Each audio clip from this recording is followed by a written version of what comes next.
Namato Ratana Tayasa. May I pay homage to Triple Zem, the Buddha, Dhamma, and the Sangha. My respect goes to my parents and my teachers. Hello, good evening everyone. So today is Sunday, the 11th of October 2020. And this is Ajahn Sujan from Varapunya Meditation Center, Aberdeen, Scotland. And as usual, I'm here with you all tonight. And thank you everyone for listening and joining with us. Hello David, good evening, Margaret, Pratibha, Manish, and everyone. I hope you're all keeping well, keeping safe, and dealing with this new norm, so-called, and a new era. And there have been a lot of talk going on saying that this is a new era or new norms. I wonder what does it mean by new norms? But anyway, it's been widely used and widely practicing these days. Similarly, new things happening at the center, and again, which I have been telling you again and again. So today we have started our work on the floor in the barn. So a couple of our members came up to help, taking all the pallets and all the plywoods out from the barn and digging holes to support the pillar, making as a main supporter. Possibly tomorrow or day after tomorrow, we're going to order all the materials that needed. So we're planning to have a firm, good foundation by some gravels and sands and some cement. On top of that, there will be cement blocks. So the challenging task is to level it. So again, we need to buy this water level pipe. So hopefully with that we will be able to work on that as soon as possible.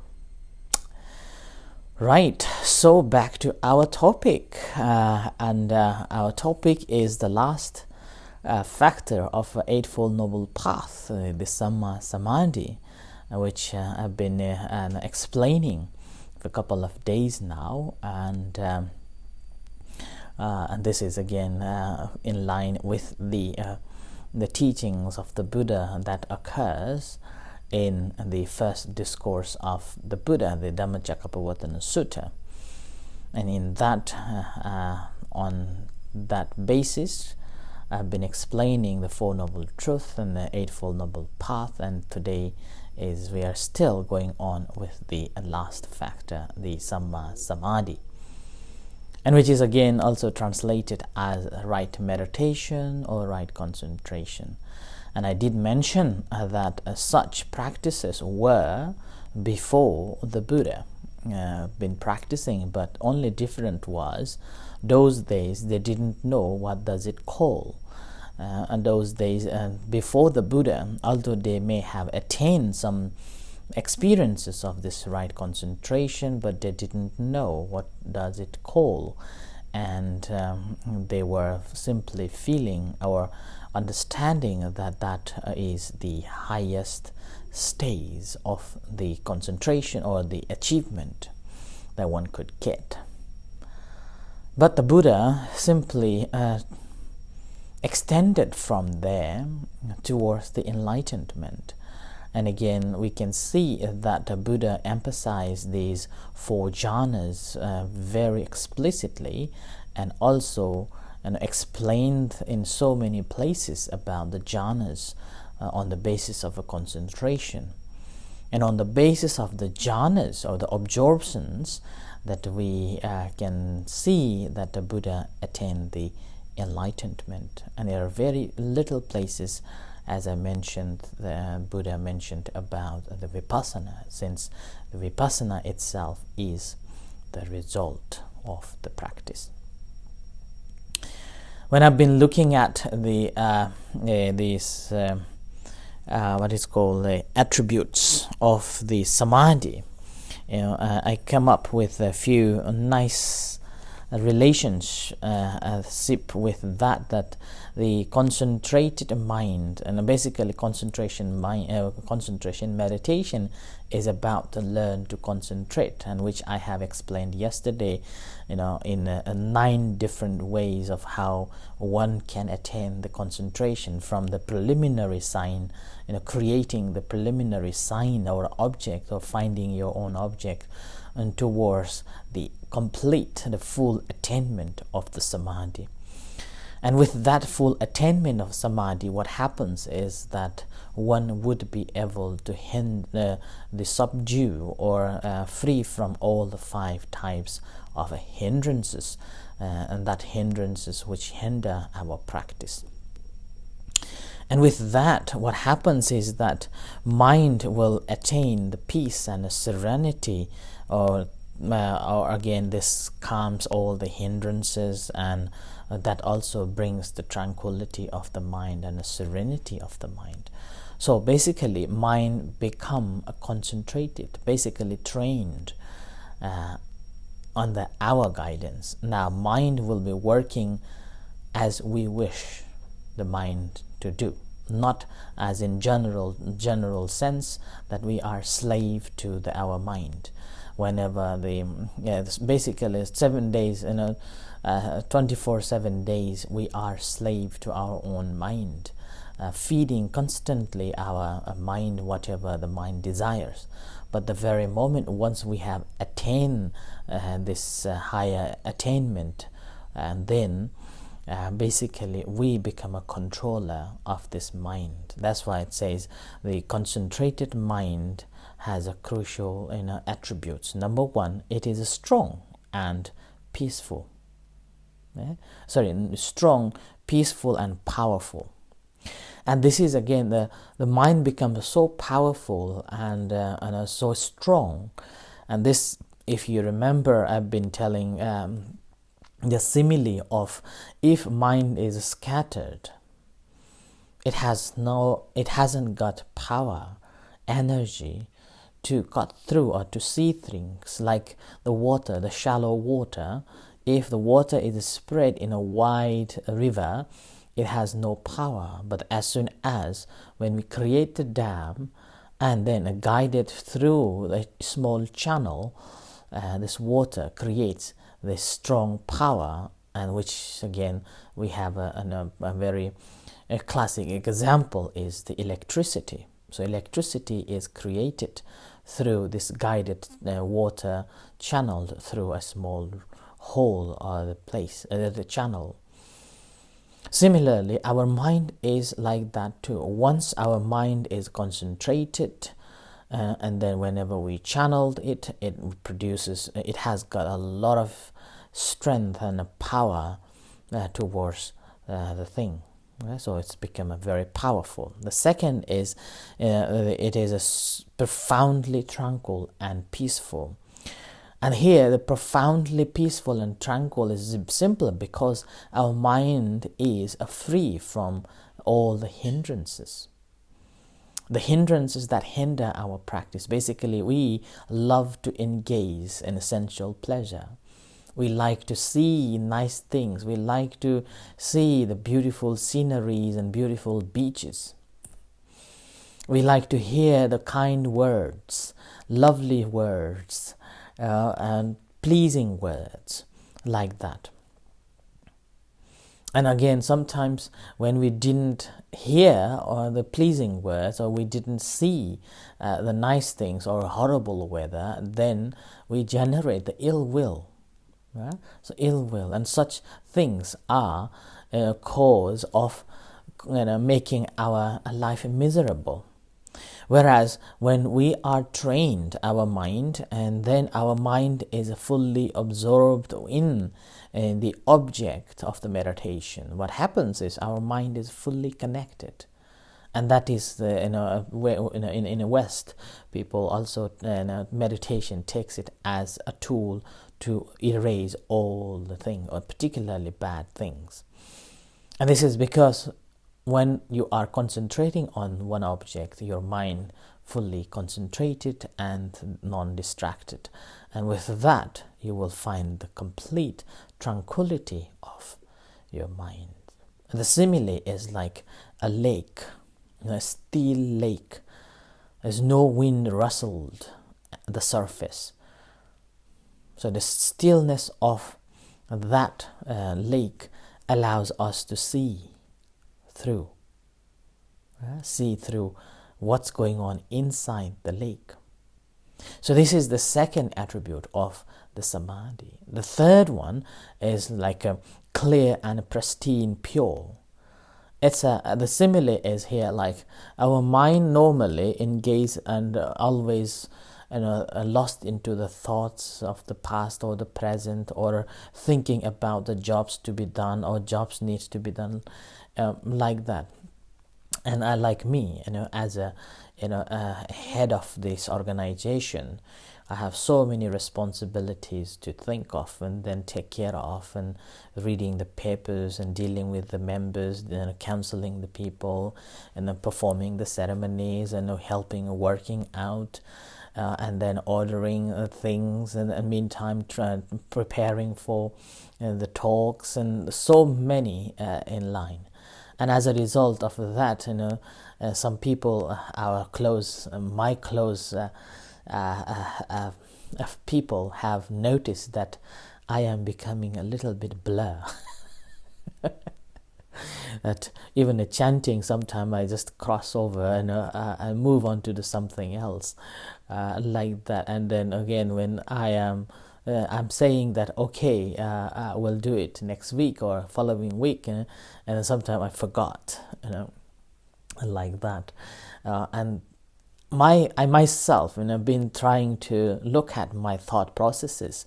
That quite interesting to know this as well. That my thought is just bubbling whenever I'm doing nothing. It just bubbles. And sometimes when I do a walking meditation, the whole walking meditation is like a planning. Like this morning, after the 8 o'clock, I was just here walking and supposed to be practicing a walking meditation, but I've been planning of certain things, like about the center and about the work that we are going to do today.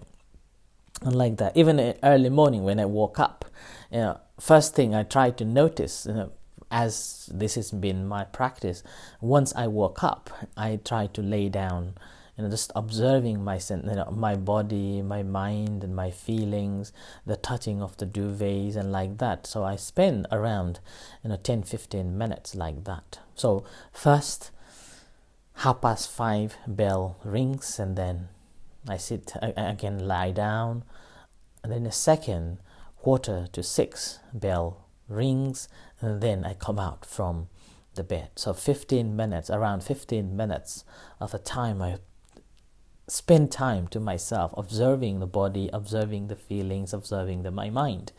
And oftentimes I realize that my mind is already busy thinking about what I'm going to do, what needs to be done, like that. And then oftentimes I have to say, relax. And even when I go to the toilet, sometimes when I'm brushing, I realize I'm not brushing, I'm thinking of something. And then again, feel the water, feel the pressure of the brush, and like that. So constantly this mind is busy, our mind is busy at all the time. Now, as being a monk, that much busy my mind. Think about yourself. You have so many other responsibilities to fulfill. Your mind must be very busy too. So that's why practice of a meditation help to distill that. As soon as you meditate, learning to meditate or learning, and gradually all those dusts, the thoughts, the worries, the anxiety, the stress, everything, as soon as you realize that just settles. And the simile is given as like a dusty water, the water with the dirty water, and if you put it in a glass and leave it for some time, all the dust will just settle down, and you see the pure water. And this pure water is not pure It is simply distilled, and all these thoughts and stress are simply settled. But as soon as something comes and is theored, it will come back again. Yeah, it will come back again to disturb us. Yeah. So that's why the third attributes of the concentrated mind is basically our mind becomes clear and pristine, like a water which is stilled with all the dust onto the bottom. Right? So that is the third attributes. And then the fourth one is malleable, adapt, and well trained. Okay? So basically, it's become it's like the cultivatable field. It's been already dug and already broke the soil, and all the weeds been taken away, and it's ready for the cultivation of insight, and you will be able to understand that what needs to be done. So in that case, whatever you plant on that prepared soil, then a plant will give you a fruit. So the practice of a mind, and once your mind is the concentrated mind, what happens is it's conducive for the development of the insight. And in that case, the development of the insight, we again attain the first jhanas onwards. And I have explained day before yesterday about the first jhana, that in that first jhana there are 5 factors. Contains the 5 factors called Vitakka Vichara Piti Sukha Ekagata. Yeah? That's called the first jhana. And this is what Buddha himself said clearly what is the right concentration. Buddha said the first, a mind has attained the 4 jhanas, the 4 absorptions. And the number 1 is it has got the 5 factors. And that's called Vitakka Vichara Piti Sukha Ekagata. Vitakka and Vichara. Vitakka is applied thought, okay, and Vichara is sustained thought. So applied thought, and now we have to think of the yesterdays, how we have created the meditation object. And we are thinking about that object again and again. That's why it's called cultivation. And then that's how one will attain the momentary concentration, right? So this is, you are engaging with that object and then thinking about it. So that is the first jhana that I have mentioned day before yesterday. Yeah? So Vitakka Vichara Piti Sukha Ekagata. Piti means a joy or a bliss or rapture that one can attain. Sukha is joy, and then happiness or happiness. Ekagata is a one-pointedness. The first jhana. And in the second jhana, again, well, actually, today I thought that I'm going to tell you all the 40 types of the meditation object. But anyway, since I have touched this again, I will go on to this. That the second jhana it has got the 3 factors, and that is Piti, Sukha, Ekagata. Yeah? Piti, Sukha, and Ekagata. Now remember, I mentioned that the first jhana, the first absorption, one will attain. Okay, one will attain when one has completely secluded himself, or it's known as born of seclusion. Yeah? You're secluded bodily, mentally, and verbally. You're living in a seclusion. At that time, then a piti sukha arises, which is accompanied by the thought of the object, and then the examination of the thought. So you've thoroughly understood that. The second jhana, it has got the 3 factors. That's a piti, sukha, and ekagata. So piti is bliss or rapture, and then a sukha is a joy or happiness, and then ekagata is one-pointedness. And here, mind has attained some form of a concentration. That's why it is known as born of concentration. And this time, the first two factors, the piti, vitaka and vichara, the thought and examination of the thought been gone, or an initial thought and sustained thought is dropped away, and your mind is fully concentrated on the object, and you are feeding with your piti, the joy and the rapture and the joy, and mind is fully concentrated. But again, when someone attains the joy or this rapture, it's very, very attractive. It's very attractive, and then one can be attached to it too. So that's, as a result of that, one has to drop the rapture or the piti, the joy, the bliss away. Because this can again be a desirable and wanting to attain it again and again, and then forgetting that there are more to attain. So that's why once you have attained the second jhanas, in order to attain the third jhana, you have to drop this rapture away. And there will be only two factors. On the third jhana, there will be only two factors, and that's called a sukha and ekagata. Yeah? Sukha and ekagata means joy or happiness and one-pointedness. And here again, this happiness is so attractive. And basically, our mind feeds on happiness. Yeah? Our mind, we feel happy because we experience happiness. And that's why whenever we have experienced any happiness, we long for that again and again. We want to be in that state again and again. So that's why the attainment of this happiness, which is not conditioned by the worldly affairs, but this inner happiness, is called ajjatang, ajjata pasadang, the inner happiness. That can be very, very, attractive and attached. So with that sense, one has to drop this happiness away too.